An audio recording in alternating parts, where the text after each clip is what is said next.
नमस्कार। आइए आज प्रारंभ करते हैं षष्ठी कक्षा की रुचिरा नामक पाठ्य पुस्तक से द्वितीय अध्याय, जिसका नाम है शब्द परिचय द्वितीय। शब्द परिचय द्वितीय। शब्द परिचय प्रथम में हम लोगों ने अकारांत पुल्लिंग शब्दों का अध्ययन किया था। अकारांत का अर्थ है ऐसे शब्द जिनका अंत अ से हो, उसको अकारांत कहते हैं। और शब्द परिचय द्वितीय अर्थात इस पाठ में हम लोग पढ़ेंगे आकारांत शब्द, अर्थात जिसका अंत, जिन शब्दों का अंत आ वर्ण से हो उसको आकारांत शब्द कहते हैं। और आकारांत शब्दों का अधिकतर ये शब्द स्त्रीलिंग में होते हैं। जैसे यहाँ पे हम देख पा रहे हैं अपने पाठ से एषा दोला, एषा दोला, एषा का एषा दोला। अब दोला शब्द है दोला। ये दोला शब्द 4 वर्णों से मिलकर बना हुआ है। पहला है द में कौन सा स्वर है? ओ, तो बन गया दो। फिर यहाँ पे है ल, और ल में कौन सा स्वर है? आ। अब यही आ देखिए, इस दोला शब्द में 4 वर्ण हैं और ये शब्द आ अंतिम में आ रहा है। इसीलिए ऐसे शब्दों को क्या कहते हैं? आकारांत शब्द। आकारांत शब्द अर्थात जिसका अंत आ से हो। तो एषा का, एषा दोला, दोला अर्थात ये दोला अर्थात झूला। तो हम लोगों को पढ़ना क्या है इसमें? एषा, ए शब्द, एषा और दोला। यहाँ पर हम देख पा रहे हैं एतत् शब्द है, एतत् धातु रूप है एतत्। एतत् का पुल्लिंग में हम लोगों ने पढ़ा था पाठ 1 में, एषः एतौ एते, एषः, एषः, ये हमने पाठ प्रथम में पढ़ा था। अभी हम लोग क्या पढ़ेंगे? अभी हम लोग पढ़ेंगे एषा अर्थात आकारांत स्त्रीलिंग शब्द। इसका अर्थ होता है यह, लेकिन किस अर्थ में? स्त्रीलिंग के अर्थ में। क्या है इसमें? एषा का, एषा का। यह क्या है? उत्तर है एषा दोला। यह दोला है, दोला अर्थात झूला है। दोला कुत्र अस्ति? दोला कुत्र अस्ति? ये देखो प्रश्नवाचक चिन्ह, इस पे ध्यान दिया करें। दोला कुत्र अस्ति? उत्तरम अस्ति, उत्तर है दोला उपवने अस्ति। दोला उपवन में है। उपवन अर्थात बगीचा में है। इसमें पढ़ना क्या है? देखो एतत् शब्द है, स्त्रीलिंग में इसका रूप चलता है एषा एते एताः। एषा एते एताः पुस्तक में पीछे बालिका का शब्द रूप दिया गया है आकारांत स्त्रीलिंग शब्द का। बालिका, बालिके, बालिकाः। बालिका अर्थात एक बालिका, बालिके अर्थात 2 लड़कियां या 2 बालिकाएं, और बालिकाः का अर्थ है 2 से अधिक लड़कियां। अब इसमें क्या है बच्चों? देखो यहाँ पे एषा शब्द यहाँ लिखा हुआ है। एषा किस में आया है? ध्यान से देखिए, एक वचन में एषा शब्द आया है। एक वचन में एषा। अगर यहाँ पे एक झूला है तो एषा, अगर यहाँ पे 2 झूले होते तो एते, एते दोले हम कहते। जैसे यहाँ पे लिखा हुआ है एते। और एताह बहुवचन में प्रयोग होता है जब बहुत सारे झूले होते, तो एताह दोलाह हम कहते।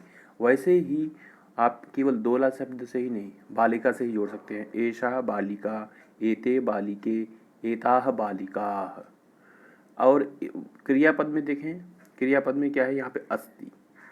अस्ति यहाँ पे भी ती है, तो ती तह अंति, ऐसा इसको समझने के लिए लोग कहते हैं। तो ती जहाँ पे है वो एक वचन में है, दोला अस्ति। अगर दो होते तो दोले स्तः, और बहुत सारे होते तो दोलाह संति। अस्ति स्तः संति, है 2 हैं और बहुत सारे हैं। ये समझ में आ गया होगा, हमको लग रहा है आपको। अब इसी में देखते हैं बच्चों, ध्यान से देखिए, इसमें है सा का, सा का, सा घटिका, घटिका अकारांत स्त्रीलिंग, अंत में आ है। घटिका किम सूचयति, घटिका क्या सूचना देता है, मुझे क्या बताता है। घटिका समयम सूचयति, घटिका समय बताता है। अब ध्यान से देखो, ये सा किस शब्द का ये शब्द रूप है, सा है तत् शब्द का, एतत् नहीं, तत्, तत् का पुल्लिंग बनता है सह। हमने ये पढ़ा था कहाँ पर, प्रथम पाठ में। अभी हम क्या पढ़ेंगे स्त्रीलिंग में, इसके अंत में आ होगा, सा। सह का अर्थ होता है इंग्लिश में ही, और सा का अर्थ मतलब होता है इंग्लिश में शी, शी। सा का वह क्या है, सा घटिका वह घड़ी है। घटिका किम सूचयति, घड़ी क्या सूचना दे रही है, घटिका समयम सूचयति, घड़ी समय बता रही है। इसमें पढ़ने लायक क्या है देखो, सूचयति क्रियापद सूचना देता है, तो यहाँ पर एक वचन में पठति, गच्छति, कुछ भी, तो यहाँ पे भी ती है, यहाँ पे भी ती है। ये एक वचन में हम लोग ऐसे ही समझते हैं कि यहाँ पर भी ती है, यहाँ पर भी ती है। तो घटिका सूचयति, अगर द्विवचन में होता, अगर दो घड़ियाँ होती तो घटिके सूचयतः, और घटिकाः सूचयन्ति अगर बहुवचन होता तो इसमें क्या है, घटिका एक है तो घटिका सूचयति, घटिका किम सूचयति, घटिका समयम सूचयति। तो एक वचन का प्रयोग, मतलब कर्ता अगर एक वचन का है तो क्रिया भी एक वचन की ही होगी। घटिका सूचयति, घटिका समयम सूचयति, समय को बताती है, ये कर्म कारक है। धीरे धीरे हम लोग आगे पढ़ेंगे इसको। सा अर्थात शी, एषा अर्थात दिस, दिस अर्थात मतलब स्त्रीलिंग में आता है।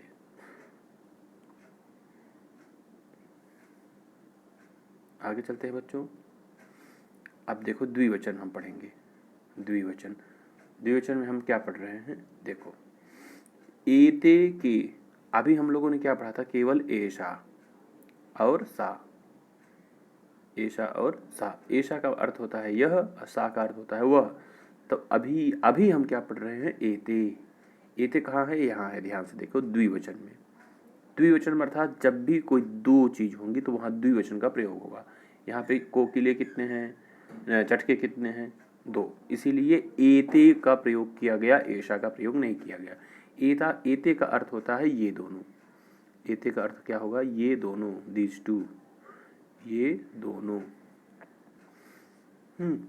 एते के, ध्यान से देखिए, का मतलब कौन, एक, और के मतलब कौन, दोनों, और काह मतलब कौन, सब। उसी प्रकार सा मतलब वह, ते मतलब वे दोनों, ताह मतलब वे सब। अब वह को यह करना है तो ए लगा देंगे बस, एषा मतलब यह, एते मतलब वे दो, ये दोनों, और एताह मतलब ये सब। ऐसे ही एषा एताह मतलब ये सब। तो एते के, एते अर्थात ये दोनों, के अर्थात कौन, एते में भी द्विवचन में है और के में भी द्विवचन लगा हुआ है, क्योंकि यहाँ पर दो चटके हैं। किम एते कोकिले, क्वेश्चन मार्क, प्रश्नवाचक चिन्ह। किम मतलब क्या, एते मतलब ये दोनों, कोकिले अर्थात कोयल है, कोकिल है, न, उत्तर है न, नहीं। एते चटके, ये दोनों गौरैया है, चटके है, चटका है। चटके किम कुरुतः, फिर प्रश्नवाचक चिन्ह। चटके, चटके अर्थात द्विवचन में दोनों गौरैया, किम क्या, कुरुतः करते हैं। अगर एक होता यहाँ पर, अगर एक चिड़िया होती और दूसरी नहीं होती तो हम क्या लिखते, चटका किम करोति, चटका किम करोति। करोति अर्थात अभी हम ती लेके आएंगे यहाँ वाला, एक वचन वाला, लेकिन दो हैं तो क्या करेंगे, पठतः, तो करोति को हो जाएगा कुरुतः। तो चटके किम कुरुतः, चटके विहरतः, एते विहरतः अर्थात ये दोनों, एते अर्थात ये दोनों विहरतः विहार कर रहे हैं, फुदक रही हैं, इधर उधर घूम रही हैं। आगे देखिए, वैसे ही ते के, अभी हमने क्या पढ़ा था, एते। एते में हम लोग क्या हटाएंगे, केवल ए हटा देंगे बस। तो ए हटा देंगे तो क्या हो जाएगा, ते। ते का अर्थ मतलब हो जाएगा वे दोनों, वे दोनों। अब जब तक ए था उसका मतलब था ये दोनों, ये दूर के लिए प्रयोग होता है। ते के वे दोनों कौन हैं, वे दोनों कौन है, वे दोनों क्या है नहीं, अगर वे दोनों क्या होंगे तो वो हम लोग गाड़ी दिखाएंगे। वे दोनों कौन हैं तो हम इसमें बैठे हुए इस चालिका को दिखाएंगे। चालिका अर्थात चलाने वाली, क्योंकि ये दोनों फीमेल ड्राइवर हैं।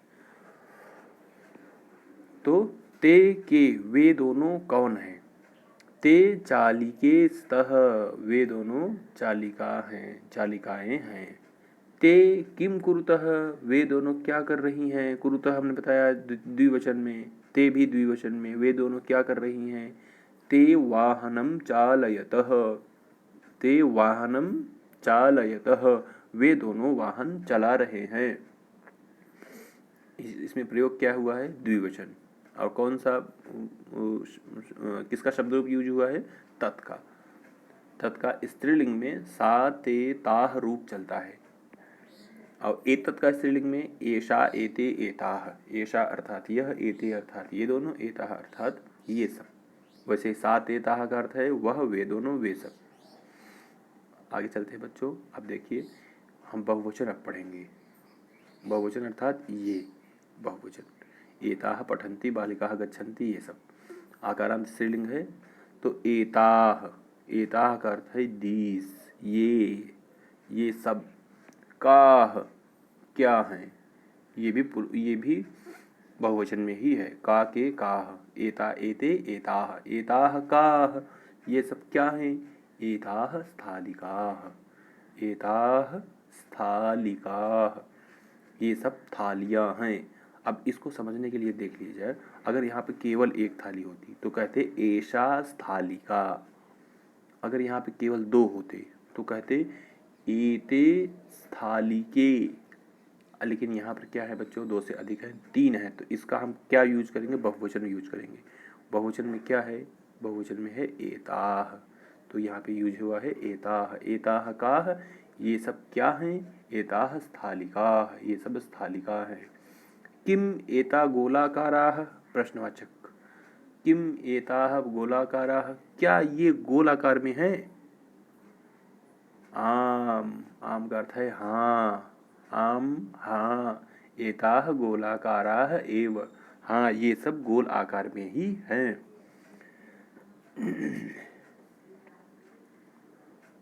अभी हम लोगों ने क्या पढ़ा, अभी हम लोगों ने पढ़ा एताह। एताह का मतलब होता है ये सब। अभी हम क्या करेंगे, केवल ए को हटा देंगे तो क्या बच जाएगा, ताह। ताह का मतलब होता है वे सब, स्त्रीलिंग में ताह। ताह काह वे सब क्या हैं, ताह अजाह वे सब बकरियां हैं, दो से अधिक है ना। ताह किम कुर्वन्ति वे सब क्या कर रही हैं, ताह चरन्ति वे सब चर रही हैं, घास चर रही हैं। अब यहाँ पे देखो बच्चों क्या है, सा ते ताह किसका है शब्द रूप, तत् का। तत् का स्त्रीलिंग में क्या बनता है, सा ते ताह। ताह मतलब वे सब। ताह किम कुर्वन्ति, यहाँ ध्यान से देखो तो पठन्ति, चलन्ति, हसन्ति ये सब बहुवचन में यूज होते हैं, प्रयोग किए जाते हैं। तो ये कुर्वन्ति मतलब कर रही हैं। किम कुर्वन्ति क्या कर रही हैं, ताह किम कुर्वन्ति वे सब क्या कर रही हैं, ताह चरन्ति वे सब चर रही हैं। आप इसके साथ साथ ये सब जरूर पढ़ते जाइए, शब्द रूप धातु रूपों का प्रयोग, तो आपको ये पाठ बहुत ही सरल लगेगा। इसके अभ्यास में अगले वीडियो में इसके अभ्यास को हम लोग करेंगे। तब तक धन्यवाद।